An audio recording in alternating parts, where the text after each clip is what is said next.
Hey everyone, I just thought I would have a little conversation or open up a conversation today about rethinking lawns.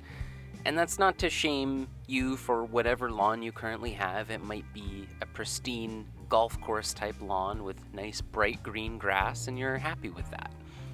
That's totally fine. What I'm just offering here is another way to think about lawns.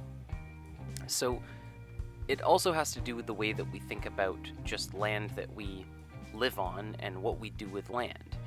And the way most of us think about a lawn or any kind of yard or outdoor space, for the most part, how it gets to be this pristine looking thing, we don't see the destruction that takes place to put it there.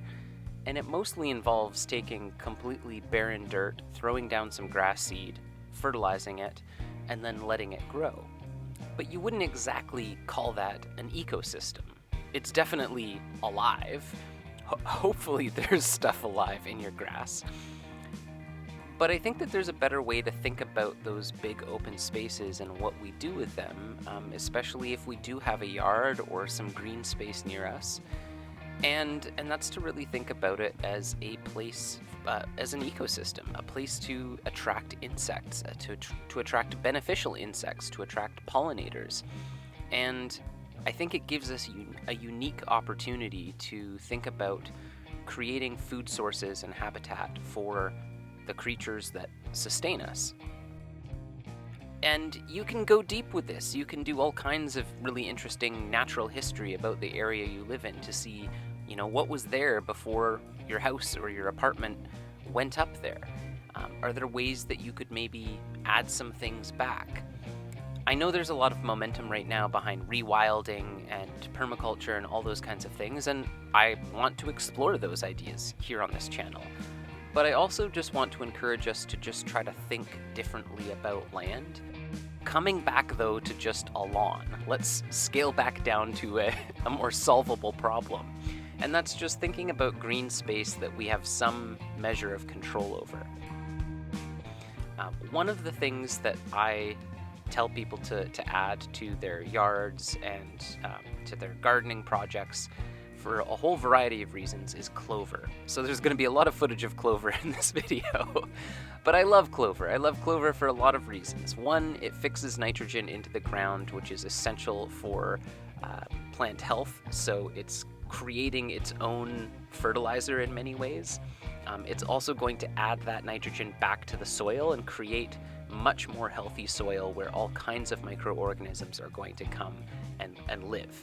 And they will, by extension, make your whole yard or garden or green space, whatever, much healthier.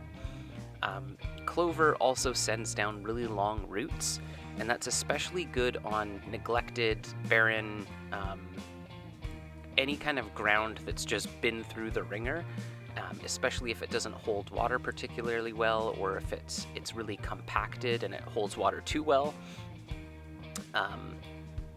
Planting clover is going to send roots down that break up soil and allow for better penetration of water, which in many cases, many different places in the world, is a really good thing.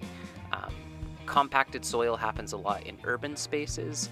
Clover is pretty bomb-proof, so it will send roots down through just about anything. You'll frequently see clover popping up through cracks in concrete. And it also produces a really lovely flower that provides nectar to insects. There's lots of additional reasons and benefits to clover.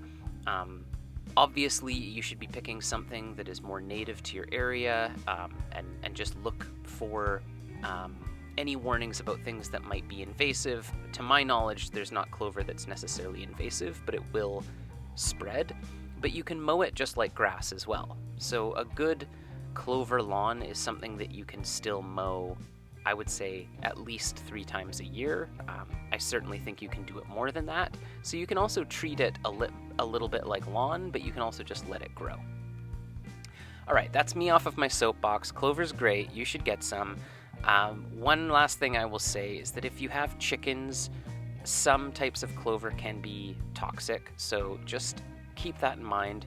There's lots of other nitrogen-fixing plants and wildflowers and things like that that you can add with clover or without clover.